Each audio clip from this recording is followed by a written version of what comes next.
Hey guys, welcome back to all are doing well.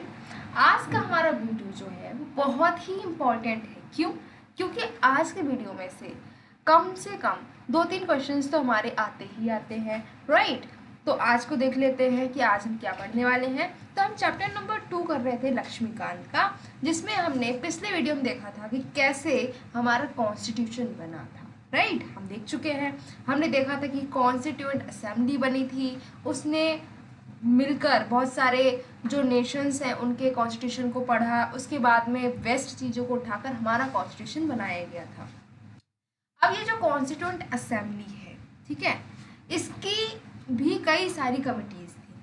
Constituent assembly बहुत बड़ी body थी, लेकिन बहुत सारे एस्पेक्ट होते हैं ना, जैसे कि हमारा समझ लो एक घर में पार्टी ऑर्गेनाइज करनी है, तो हम अलग अलग लोगों को अलग अलग रिस्पॉन्सिबिलिटी दे देते हैं, राइट। कि कोई म्यूजिक संभालेगा, कोई डेकोरेशन देखेगा, है ना। तो ऐसे ही जब कॉन्स्टिट्यूशन बनाना था तब क्या हुआ, एक बड़ी सी कॉन्स्टिट्यूएंट असेंबली बनी। लेकिन वो कॉन्स्टिट्यूएंट असेंबली ने भी बहुत सारी कमिटीज़ बनाई, मतलब बहुत सारे अलग अलग ग्रुप्स बनाए थे और उन ग्रुप्स को अलग अलग काम दिए गए थे। कौन कौन सी कमिटीज़ थी, कौन कौन लोग थे उसमें, ये सब हम देखने वाले हैं। The constituent assembly appointed a number of committees, बहुत सारी कमिटीज़ बनी थी, जिससे कि अलग अलग जो टास्क थे कॉन्स्टिट्यूशन को बनाने के लिए वो उनसे डील किया जाए, ठीक है। इनमें से बहुत सारी कमिटीज़ बनी थी, इनमें से 8 जो कमिटीज़ हैं वो मेजर कमिटीज़ हैं और दूसरी माइनर कमिटीज़ हैं। जैसे कि हमारे घर पे भी अगर हम पार्टी ऑर्गेनाइज करते हैं तो जो बहुत ही इम्पॉर्टेंट काम है वो तो बड़े लोग करते हैं भाई, छोटे मोटे काम हैं वो बच्चों को दे दिए जाते हैं। ऐसे ही जो कमिटीज़ बनी उसमें 8 ऐसी कमिटीज़ थी जिनके ऊपर बहुत बड़े काम थे, मेजर कमिटीज़ थी, ठीक है। और बाकी छोटी छोटी कमिटीज़ भी बनी थी। अब सबसे पहले बात करते हैं मेजर कमिटीज़ की। मेजर कमिटीज़ मतलब जिनमें बहुत महान काम होने वाले हैं। तो महान काम होने वाले तो लोग भी बहुत महान महान चाहिए होंगे, राइट। तो क्या हुआ, पहली कमिटी बनी यूनियन पावर्स कमिटी, ठीक है। यूनियन के पास में कौन कौन सी पावर होनी चाहिए, कौन सी नहीं होनी चाहिए, ये भी डिसाइड करना था। इसके लिए कमिटी बनी और जिसको हेड किया किसने, जवाहरलाल नेहरू ने। उसके बाद में यूनियन कॉन्स्टिट्यूशन को लेकर कमिटी बनी, इनके भी हेड जवाहरलाल नेहरू। उसके बाद में provincial constitution committee Sardar Patel, इन्होंने हेड किया। उसके बाद में ड्राफ्टिंग कमेटी, बहुत ही ज़्यादा इम्पोर्टेंट कमेटी, ठीक है। इसको हम आगे और डिटेल में पढ़ेंगे, ठीक है। तो ड्राफ्टिंग कमेटी जो है इसको हेड किया BR अम्बेडकर ने। Next is advisory committee. अब एडवाइस किस किस पे देना है, कौन कौन से मैटर्स पर एडवाइस देना है, तो फंडामेंटल राइट्स पर, माइनॉरिटीज़ पर, ट्राइबल पर, एक्सक्लूडेड एरियाज पर, इन सब पर जो एडवाइस देनी थी, इसके लिए जो कमेटी बनी थी उसको हेड किया था सरदार पटेल ने। ये कमेटी, क्योंकि इसमें बहुत सारे काम थे, बहुत ज़्यादा इसमें वर्कलोड था, क्योंकि fundamental rights, minority, tribal, excluded area, ये सारे ही बहुत ही क्रूशियल टॉपिक थे, इसीलिए इस पर और सब कमेटी बनी थी। इवन 5 सब कमिटीज़ बनी थी, राइट। एक बड़ी कमेटी और उसके छोटे छोटे पार्ट्स बने थे। तो फंडामेंटल राइट्स की सब कमेटी बनी थी, जिसको हेड किया था JV कृपलानी ने। और फिर माइनॉरिटीज़ के लिए जो सब कमेटी बनी थी HC मुखर्जी ने। Next is North East Frontier Tribal Areas और Assam excluded and partially excluded areas के लिए जो सब कमेटी बनी थी वो थी उसको हेड किया था गोपीनाथ बरदोली ने। Next is excluded and partially excluded area के लिए जो सब कमेटी बनी थी वो है AV Thakkar and north west frontier tribal area sub committee बनी थी, ठीक है। उसके बाद में नेक्स्ट जो मेजर कमेटी बनी थी वो थी रूल्स ऑफ प्रोसीजर। भाई जो प्रोसीजर है, जो काम हो रहा होगा उसके लिए कैसे काम होगा, कोई तो रूल होने चाहिए। तो उसके लिए कमेटी बनी थी और जिसको हेड किया था डॉक्टर राजेंद्र प्रसाद ने। नेक्स्ट इज स्टेट्स कमेटी, ठीक है। कि जो स्टेट्स हैं, जैसे हमें पता ही है कि जब हमारा इंडिपेंडेंस हमें मिली थी तब क्या हुआ था कि कुछ स्टेट्स ऐसे थे, कुछ प्रिंसली स्टेट्स ऐसे थे जो कि इंडिया को ज्वाइन करना नहीं चाह रहे थे, वो इंडिपेंडेंट रहना चाह रहे थे, राइट। जैसे कि जूनागढ़, जैसे कि हैदराबाद, ठीक है। तो इनको इंक्लूड करना था हमारी इंडिया में। ऐसे ही बहुत सारी स्टेट्स, एकदम से कोई भी स्टेट एग्री नहीं हो रहे थे कि हम इंडिया में एकदम से ज्वाइन करेंगे।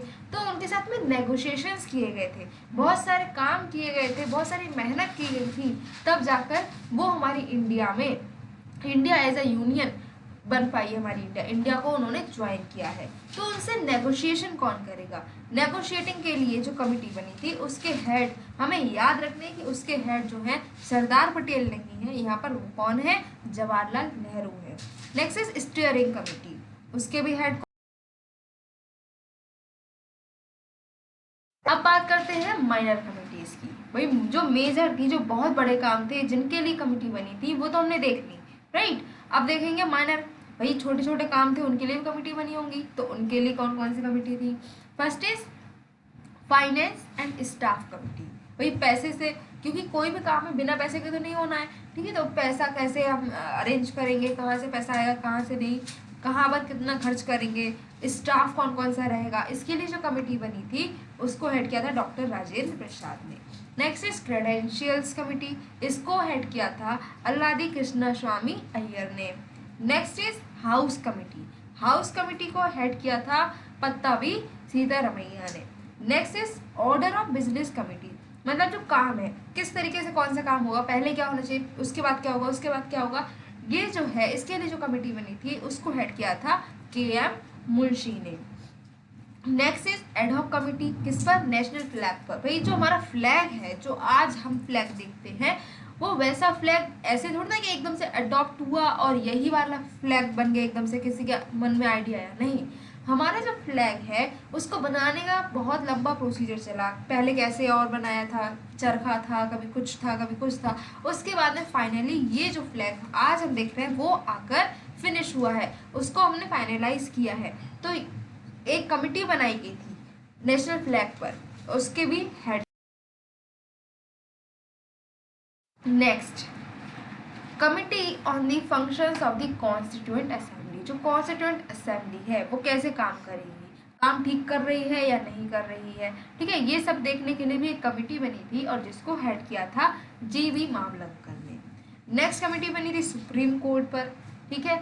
और सुप्रीम कोर्ट पर जो कमेटी बनी है उसको हेड किया है एस भरतचारी ने। लेकिन हमें ये याद रखना है कि जो एस भरतचारी जिन्होंने हेड की थी कमेटी सुप्रीम कोर्ट पर, वो कॉन्स्टिट्यूएंट असेंबली के मेंबर नहीं थे। Next is committee on chief commissioners provinces. अब हमें पता है कि इंडिया हमारी आज़ाद हुई थी, वेरी गुड। लेकिन जब इंडिया आज़ाद हुई थी उस टाइम पर प्रिंसली स्टेट्स थे, चीफ कमिश्नर के प्रोविंसेस थे और ब्रिटिश के जो प्रोविंस थे वो थे, राइट। 3 तरीके से बांटा गया था। तो जो चीफ कमिश्नर के प्रोविंसेस हैं उनको कैसे हम अपनी इंडिया में ऐड करेंगे, उनको कैसे मैनेज करेंगे, इसके लिए भी एक कमेटी बनी थी और उसको हेड किया था पत्तावी सीतारमैया ने। Next is expert committee on the financial provisions of the union constitution.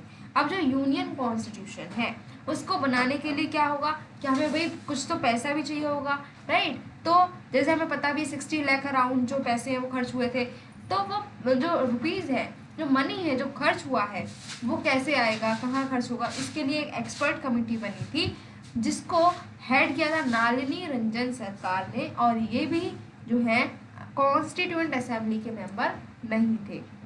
Next is linguistic provinces commission. Linguistic provinces, भैया जो प्रोविंसेस लैंग्वेज के बेसिस पे बनने वाले हैं या फिर कैसे बनेंगे, कैसे नहीं बनेंगे, उनको बनाना चाहिए कि नहीं बनाना चाहिए, इसके लिए भी एक कमीशन बनी थी और जिसको हेड किया था एस.के. दार ने, ठीक है। और ये भी कॉन्स्टिट्यूएंट असेंबली के मेंबर नहीं थे। नेक्स्ट जो है वो है special committee to examine the draft constitution. जो ड्राफ्ट कॉन्स्टिट्यूशन बनकर रेडी हो गया है अब उसको क्या करना था, एग्जामाइन। इसके लिए भी एक कमेटी बनी थी और हेड किया था Jawaharlal Nehru. Next is press gallery. Press gallery के लिए भी एक कमेटी बनी थी और उसको हेड किया है उषा नाथ सेन ने। Next is ad hoc committee on citizenship. भाई कौन सिटीजन रहेगा इंडिया का, कौन सिटीजन नहीं रहेगा, किस किस को सिटीजनशिप देनी चाहिए, इसके लिए भी एक कमेटी बनी थी और जिसको भी हेड किया है एस भरतचारी ने। और फिर से वो कॉन्स्टिट्यूएंट असेंबली। अब most important committee, drafting committee. भाई हमारा जो कॉन्स्टिट्यूएंट है उसको ड्राफ्ट कॉन्स्टिट्यूशन है उसको कैसे ड्राफ्ट किया गया, उसके लिए एक स्पेशल कमेटी था जिसको हम ड्राफ्टिंग कमेटी बोलते हैं। ड्राफ्टिंग कमेटी में कौन कौन थे?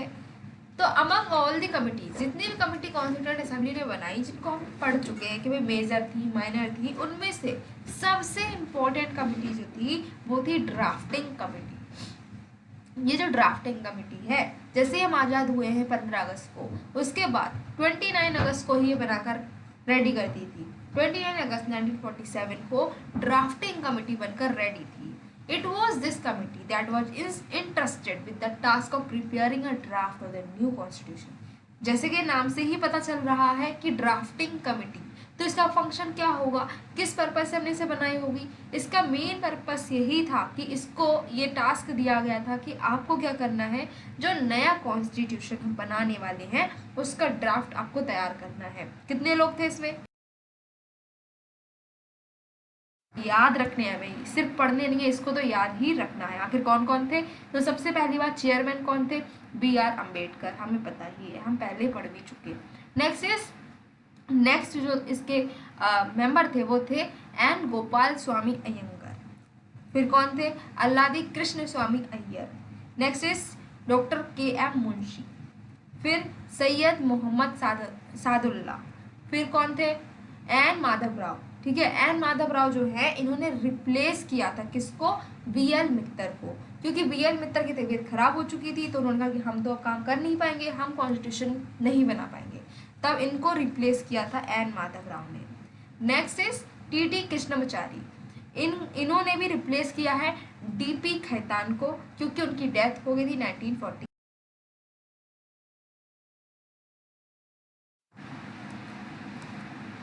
The drafting committee, after taking into consideration the proposals of the various committees, prepared the first draft.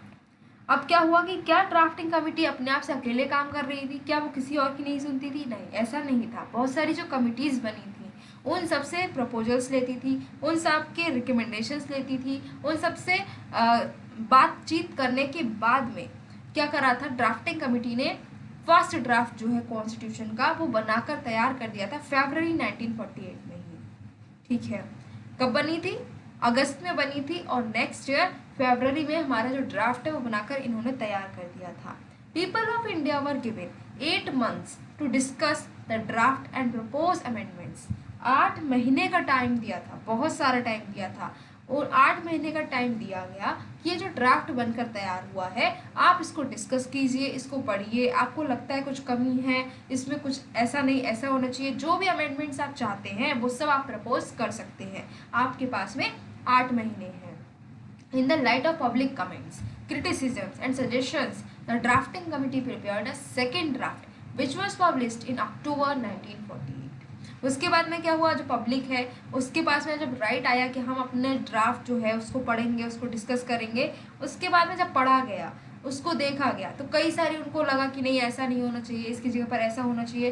तो उन्होंने क्या किया, जो भी पब्लिक थी उसने कमेंट्स दिए, अपने क्रिटिसिज्म दिया, सजेशंस भी दिए गए, उन सबको ध्यान में रखकर ड्राफ्टिंग कमेटी ने दूसरा ड्राफ्ट तैयार किया था और जिसको पब्लिश किया अक्टूबर 1948 में।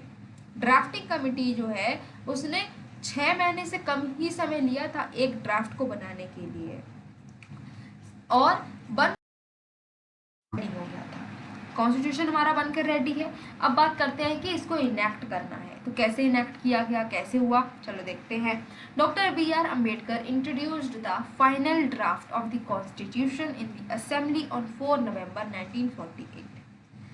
पहली रीडिंग हुई, पहली रीडिंग के लिए इंट्रोड्यूस किया गया जो फाइनल ड्राफ्ट बनकर रेडी हुआ था उसको कब, 4 नवंबर 1948 में। किसने किया था? B.R. अम्बेडकर ने। उसके बाद में क्या हुआ कि असेंबली ने जनरल डिस्कस किया इस पर, कब तक, 5 दिन तक लगातार डिस्कशन इस पर हुआ। फिर सेकेंड रीडिंग हुई।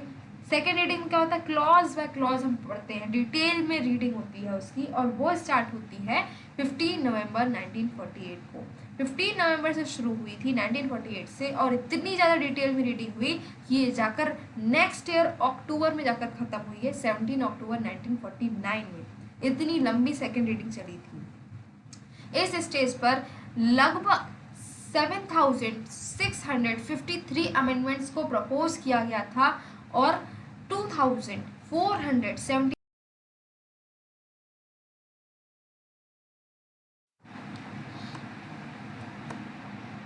उसके बाद में थर्ड रीडिंग होती है।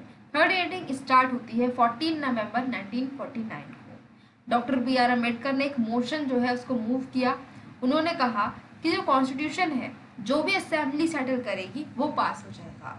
Motion on draft constitution was declared as passed on 26 November 1949। और जो ड्राफ्ट कॉन्स्टिट्यूशन पर ये मोशन था उसको हमने कह दिया कि भाई जो ड्राफ्ट कॉन्स्टिट्यूशन है अब वो पास हो चुका है। कब? 26 नवंबर 1949 को। और जितने भी मेंबर्स थे, जितने भी प्रेसिडेंट थे, सबके साइन भी यहाँ पर मिल चुके थे। 299 मेंबर्स जो हैं वो मेंबर्स थे असेंबली के, जिनमें से 284 लोग ही उस टाइम पे प्रेजेंट थे और उन्होंने कॉन्स्टिट्यूशन पर साइन किए थे। This is also the date mentioned in the preamble as the date on which the people of India in the Constituent Assembly adopted, enacted and gave to themselves this constitution. 26 November 1949 यही वो date है जिस दिन हमारा constitution जो है adopt हुआ है, इनैक्ट हुआ है। और जो डेट प्रियम्बल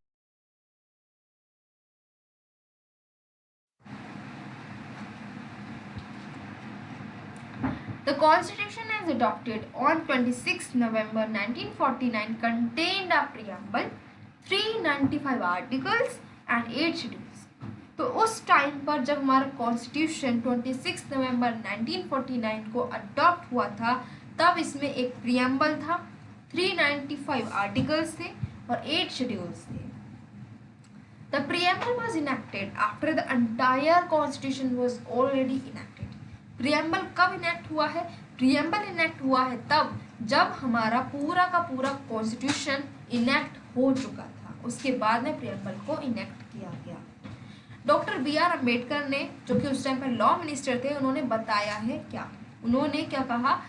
उन्होंने बताया कि जो आपका कॉन्स्टिट्यूशन है उसमें प्रियम्बल हमने बाद में क्यों इनेक्ट किया है? प्रियम्बल बाद में इसलिए इनेक्ट किया गया है क्योंकि हमें पहले पता ही नहीं है कि हम क्या क्या उसमें ऐड करने वाले हैं। भाई कोई बुक लिख लेंगे तो हमें बाद में तो पता चलेगा कि इसमें कौन कौन से चैप्टर्स हमने ऐड किए हैं, कौन सा चैप्टर कब आया है, कौन सा चैप्टर बाद में आया है, कौन सा पहले आया है।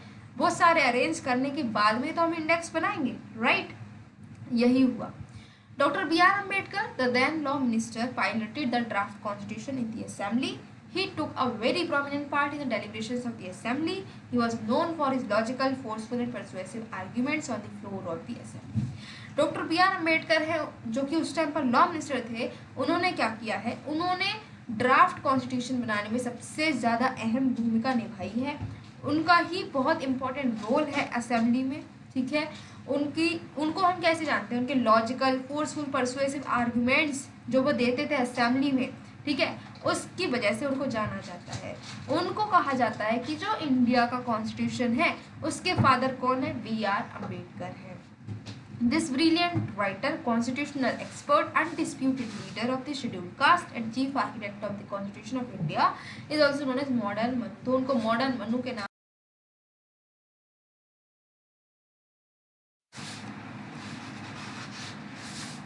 Some provisions of the Constitution pertaining to the citizenship, elections, provisional parliaments, temporary and transitional provisions, short title contained in Article 5, 6, 7, 8, 9, 60, 324, 366, 367, 379, 380, 388, 391, 392, 393।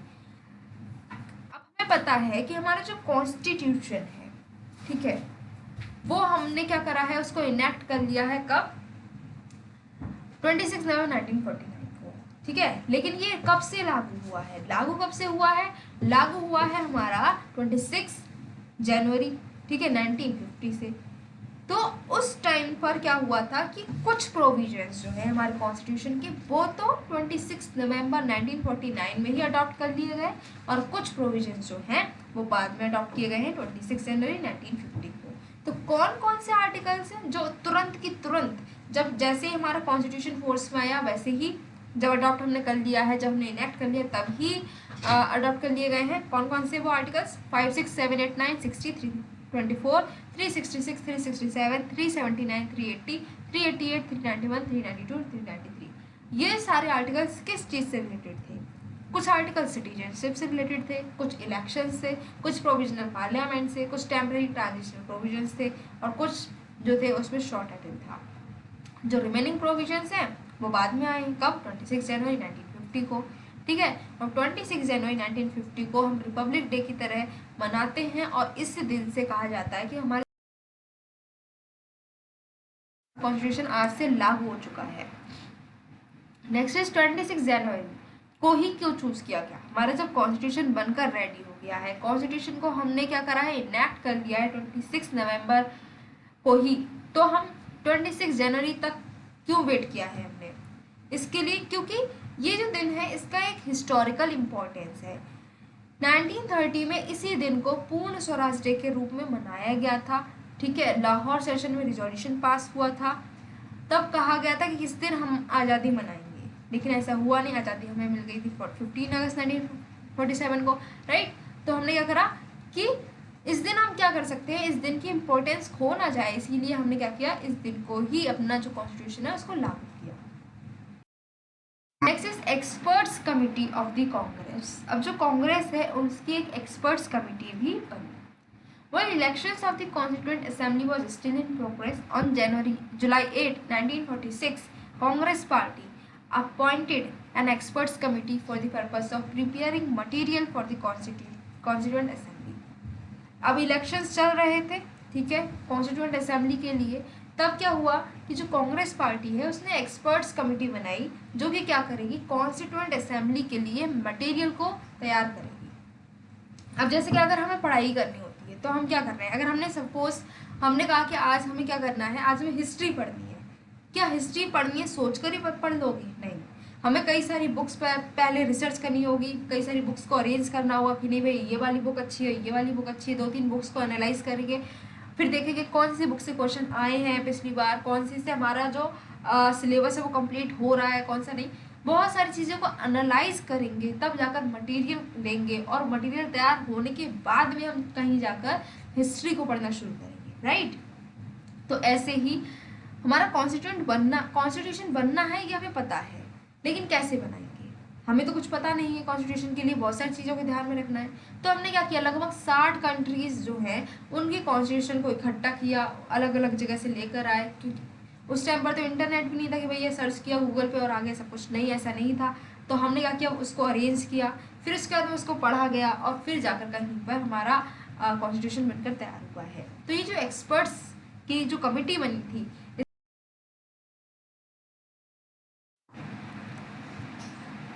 सबसे पहले जवाहरलाल नेहरू जो कि चेयरमैन भी थे इसी के, उसके बाद में Ashraf Ali, next is K Munshi, next is Gopalaswami Ayyangar, KT Shah, Gadgil, Humayun Kabir, Santhanam. Later, on the chairman's proposal, it was resolved that Krishna Kriplani be co-opted as member and convener of the committee. पहले तो 8 लोग थे जिनके नाम हमने देख ही लिए हैं। उसके बाद में चेयरमैन ने, जो मतलब जवाहरलाल नेहरू हैं, उन्होंने उस टाइम पर प्रपोज किया था कि ऐसा करते हैं कि जो कृष्णा कृपलानी है इनको भी मेंबर बना लेते हैं और कन्वेनर भी बना लेते हैं कमेटी के। कमेटी के 2 सिटिंग हुई हैं, एक न्यू दिल्ली में हुई है, दूसरी बॉम्बे।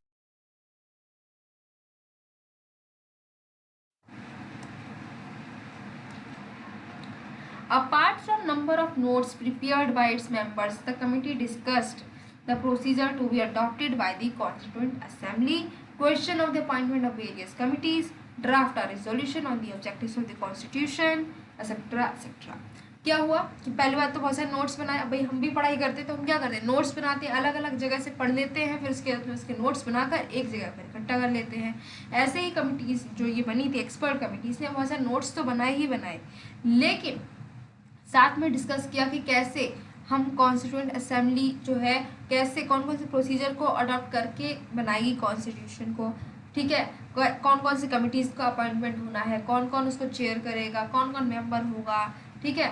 कॉन्स्टिट्यूशन जो हम बना रहे हैं उसका क्या ऑब्जेक्टिव्स होंगे, ये सब डिस्कस किया गया था। On the role played by this committee in the making of the constitution, Granville Austin, a British constitutional expert, observe. अब ये जो कमेटी बनाई गई एक्सपर्ट्स कमेटी, इसने क्या रोल प्ले किया है हमारे कॉन्स्टिट्यूशन को बनाने में, इस पर एक अपनी विचार जो है वो दिए हैं किसने, ग्रैनविल ऑस्टिन ने, जो कि ब्रिटिश कॉन्स्टिट्यूशनल एक्सपर्ट है। उन्होंने क्या कहा, it was the Congress experts committee that set India on the road to her present constitution. उन्होंने कहा है कि जो ये कांग्रेस की एक्सपर्ट कमिटी ही है जिसने क्या किया है, रोड दिखाया है, रास्ता दिखाया है इंडिया को कि वो जो आज प्रेजेंट कॉन्स्टिट्यूशन बना पाई है। The committee members working within the framework of the cabinet mission scheme made general suggestions about autonomous areas, powers of provincial governments, यही सब कॉन्स्टिट्यूशन बनकर तैयार है। लेकिन कभी ऐसा हुआ है कि आपने कोई भी काम किया हो और किसी ने आपको क्रिटिसाइज ना किया हो? ऐसा तो होता ही नहीं है। हम कुछ भी कर लें, कितना भी अच्छा काम कर लें, लेकिन कहीं ना कहीं से तो क्रिटिसिज्म आना ही होता है। तो हमारी कॉन्स्टिट्यूएंट असेंबली इससे कैसे बच सकती थी भाई? इसको भी बहुत ज़्यादा क्रिटिसाइज किया गया है। देखते हैं क्या क्या इसके क्रिटिसिज्म थे। सबसे पहले कहा गया कि जो आपकी कॉन्स्टिट्यूएंट असेंबली आपने बनाई है ये बिल्कुल भी रिप्रेजेंटेटिव बॉडी नहीं है। इसमें क्या है कि मेंबर्स जो हैं वो डायरेक्टली इलेक्टेड नहीं है, सभी लोगों ने वोट देकर नहीं इनको इलेक्ट किया है। जब सबने वोट नहीं दिया तो ये रिप्रेजेंटेटिव नहीं। नेक्स्ट इज कि ये सॉवरेन बॉडी नहीं है। इन्होंने कहा कि ये जो कॉन्स्टिट्यूएंट असेंबली है ये अपनी मर्जी से थोड़े बनी है, इसको तो किसने बनाया है, ब्रिटिश गवर्नमेंट के प्रपोजल्स से बनी है, कैबिनेट मिशन की प्रपोजल से बनी थी, इसीलिए ये कहा गया। इन्होंने कहा कि जो असेंबली है अपने जो सेशन है उसको रखती है, अपने पास में इसके पावर ही नहीं है कि अपनी डिसीजन ले सके, राइट, ऐसा उन्होंने कहा। Next is time consuming. ये कहा गया है कि जो टाइम कंज्यूमिंग है, ये जो आपकी कॉन्स्टिट्यूएंट असेंबली है इसने फालतू में इतना सारा टाइम ले लिया है। इतना टाइम जरूरी नहीं था लेकिन इतना टाइम इन्होंने लिया है। इन लोगों ने जो इसको क्रिटिसाइज कर रहे हैं उन्होंने ये भी कहा कि जो अमेरिका का कॉन्स्टिट्यूशन है, अमेरिका इतनी अच्छी कंट्री, इतनी बड़ी कंट्री हो चुकी है, इतनी डेवलप्ड है, लेकिन सिर्फ 4 महीनों के अंदर उनका कॉन्स्टिट्यूशन बनकर रेडी था और हमारा इतना लंबा टाइम ये ले रहे हैं कॉन्स्टिट्यूशन बनाने के लिए। तो इसीलिए इन्होंने कहा कि ये जो कॉन्स्टिट्यूएंट असेंबली है ये बहुत टाइम ले रही है। In this context Naziruddin Ahmad, a member of the Constituent Assembly, coined a new name for the drafting committee to show his contempt for it. He called it a drifting committee. Drafting committee की जगह पर इसको drifting committee भी कहा जाने लगा। किसने कहा ये कॉइन, किसने किया ये टर्म? नजीरुद्दीन अहमद, जो खुद कॉन्स्टिट्यूएंट असेंबली के एक मेंबर थे, उन्होंने ही ड्राफ्टिंग कमेटी को ड्रिफ्टिंग कमेटी कहना शुरू कर दिया। नेक्स्ट क्रिटिसिज्म क्या है? नेक्स्ट बोला गया है कि ये जो कांग्रेस से डोमिनेटेड है, ये जो कॉन्स्टिट्यूएंट असेंबली है इसमें जितने भी मेंबर ज़्यादातर कांग्रेस के ही हैं। तो इसमें रिप्रेजेंटेशन कहाँ से हुआ है? डोमिनेशन किसकी चल रही है? कांग्रेस की चल रही है। यहाँ पर ग्रैनविल ऑस्टिन ने फिर से बोला, क्या बोला? इन्होंने कहा कि जो कॉन्स्टिट्यूएंट असेंबली है वो वन पार्टी बॉडी है, वन पार्टी कंट्री की तरह है, ठीक है। इसमें assembly was the Congress and the Congress was India। इन्होंने कहा कि ऐसा इंडिया है, ऐसा भी इन्होंने कह दिया। Next is lawyer politician domination. दूसरी और क्रिटिसिज्म क्या आई निकल कर? इन्होंने कहा कि ये जो कॉन्स्टिट्यूएंट असेंबली है इसमें बस 2 ही लोग दिखते हैं, या तो वो लॉयर है या फिर पॉलिटिशियन है, इन्हीं का ही दबदबा चलता है, इन्हीं का ही डोमिनेशन चलता है। इन्होंने कहा जो और लोग हैं, फार्मर हैं, आर्टिशंस हैं, वीमन है, ठीक है, ये लोग जो है इनको तो कोई रिप्रेजेंटेशन मिली नहीं है। सबसे तो रिप्रेजेंटेशन किसने ले ली है? लॉयर और पॉलिटिशियन ने ले ली है। और शायद इसी वजह से जो इंडिया का कॉन्स्टिट्यूशन है वो इतना बल्कि है, उसकी लैंग्वेज इतनी कॉम्प्लिकेटेड है कि जो लेमैन है उनको समझ में ही नहीं आती, ऐसा भी कहा गया। Next is dominated by Hindus. ये भी कहा गया कि ये जो कॉन्स्टिट्यूएंट असेंबली है इसमें बस हिंदू ही हिंदू दिख रहे हैं, जितने मेंबर ज़्यादातर हिंदू हैं, इसीलिए हिंदू डोमिनेटेड है। विस्काउंट साइमन जो है उन्होंने कहा कि ये जो कॉन्स्टिट्यूएंट असेंबली है ये तो बॉडी है किसकी? हिंदूज की। चर्चिल जो है उन्होंने कहा कि ये जो कॉन्स्टिट्यूएंट असेंबली है इसने सिर्फ एक ही कम्युनिटी को रिप्रेजेंट किया है और वो भी। इंपॉर्टेंट फैक्ट्स हमें याद रखने हैं। कौन कौन से हैं? पहला है कि जो कॉन्स्टिट्यूएंट असेंबली है उसका क्या सिंबल था? उसका सिंबल था elephant. Next is constitutional adviser कौन थे? V N Rau. Next is secretary कौन था कॉन्स्टिट्यूएंट असेंबली का, तो वो थे HVR अयंगर। उसके बाद में चीफ ड्राफ्ट्समैन कौन थे हमारे कॉन्स्टिट्यूशन के,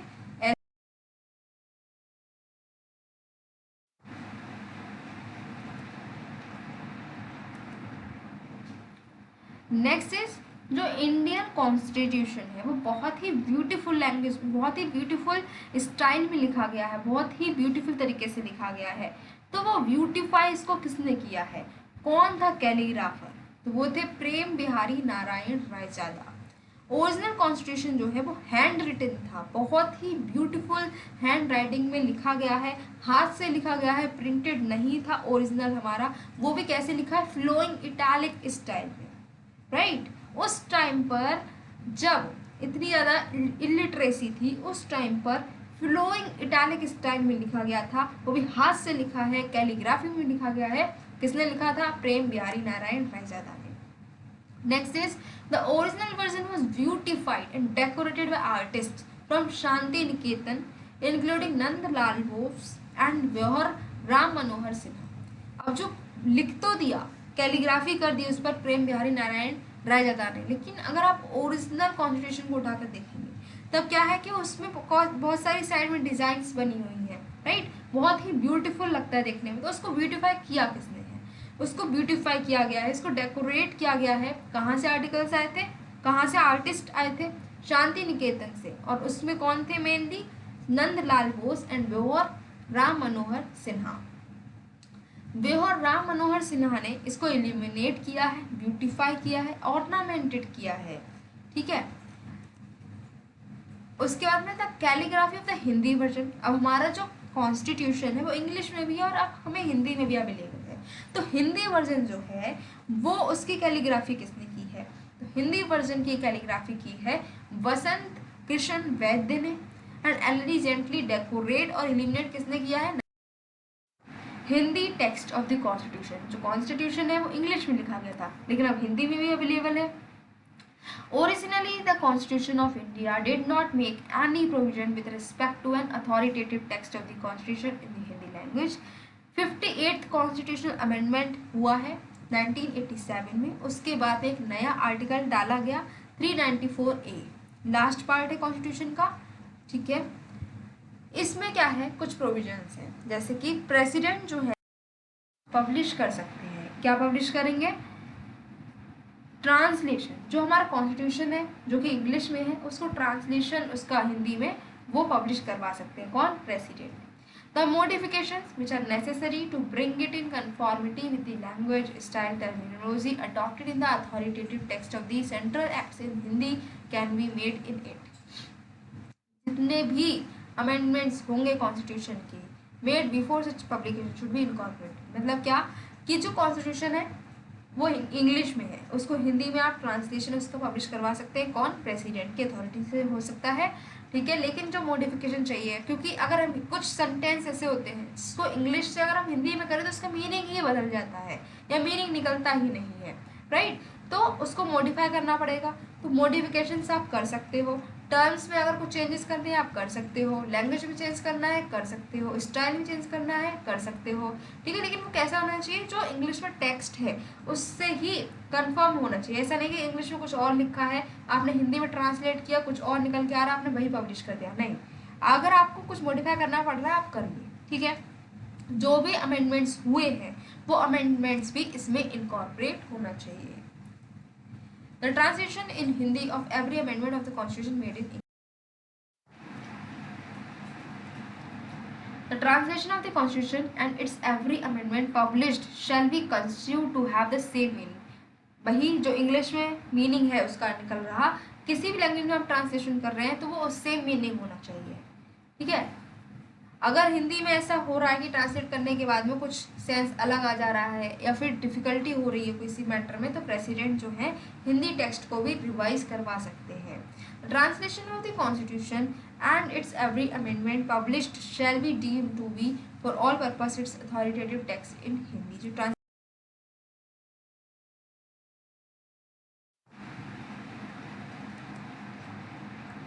और इसी के साथ में हमारा चैप्टर नंबर जो सेकंड है वो ख़त्म होता है, जिसमें हमने पूरी तरीके से कॉन्स्टिट्यूशन की हर एक डिटेल को समझ लिया कि कैसे हमारा कॉन्स्टिट्यूशन बना था। आई होप आपको समझ में आया होगा। अगर आपको समझ में आया है देन आपको क्या करना है, चैनल को सब्सक्राइब करना है, वीडियो को लाइक करना है एंड शेयर करना है। मिलते हैं नेक्स्ट वीडियो में नेक्स्ट टॉपिक के साथ में। Till then keep your knowledge hunting on.